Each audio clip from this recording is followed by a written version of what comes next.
It started with a whisper in the hallway, not loud enough to catch a teacher's ear, but just loud enough to slice into a heart already used to being bruised.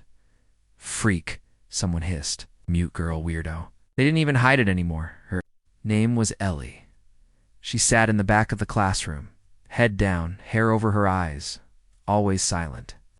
Most days, people forgot she existed, except the ones who made it their mission to make sure she never felt like she belonged. She was the quiet girl, and in middle school, that was enough to make her a target. But Ellie wasn't weak. She was just trying to survive.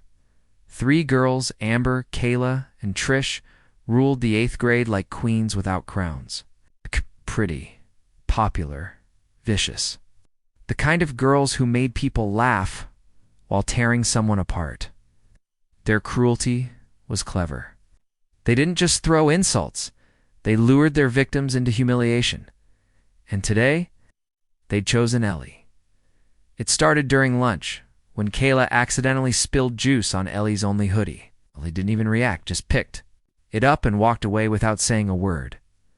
That silence made them furious. "What's wrong? Can't talk?" Amber mocked, loud enough for others to hear. Some kids chuckled. Most looked away. Later, when the bell rang for PE, Ellie found herself accidentally locked in the locker room while the other girls went outside. When she finally made it to the field, the coach was already furious, and Ellie just stood there. Taking the blame like always, that should have been enough. But it was school after school. They cornered her in the bathroom. The hallway was empty. Trish leaned on the door. Kayla pulled out her phone. Amber smirked. "You want to be invisible? Let's make sure nobody forgets you after this." Then she pointed to the toilet. "Drink," she said. Ellie blinked, frozen. "You don't? We'll just tell everyone you did. Guess who they'll believe?" Her stomach twisted. Fear tightened around her throat. She looked at the toilet. I did. The girls, she could feel the tears coming, and that made them laugh harder. "Come on, we'll even record it. A little fame wouldn't kill you." That's when everything changed, and it started with a sound, a single word. "Stop." The bathroom door flew open.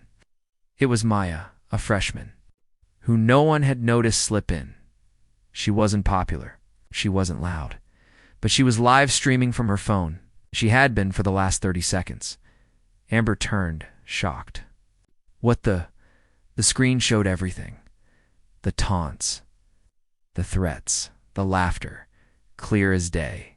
In front of a growing audience of viewers, you think you're powerful? Maya's voice shook, but her eyes didn't. Try being seen when people actually know who you are. Kayla lunged for the phone, but Maya ducked away and bolted into the hallway. Within minutes, teachers were alerted. Phones buzzed. Students gasped. The live stream spread like wildfire, and just like that, the bullies were the ones cornered. Principal Dalton was waiting when they emerged from the bathroom. The footage had already reached the district office. Parents were being called. Suspensions, investigations, a meeting with the school board. It wasn't just school rules they'd broken, it was criminal in Ellie. She didn't say a word during the chaos. She didn't need to. For the first time, people looked at her differently, not with pity, with respect. Later that week, Maya sat beside her in the lunchroom. The first few minutes, neither spoke. Then Ellie whispered, "Thank you." Smiled. No one deserves to be treated like that, ever. Word spread fast after that. Ellie wasn't just the quiet girl anymore. She was the girl who stood up by standing still, and Maya is the quiet hero who proved that speaking up doesn't have to be loud, it just has to be brave. Over the next few weeks, things started to change. More students came forward with stories of being bullied. Teachers started paying closer attention. The school launched an anti-bullying task force, and Ellie was asked to speak at the first assembly. Her voice cracked on stage. Her hands trembled. But when she finished, there wasn't a single sound in the gym. Then applause, standing, ovation. The same girl who once felt invisible was finally seen. The message: never underestimate the quiet ones sometimes.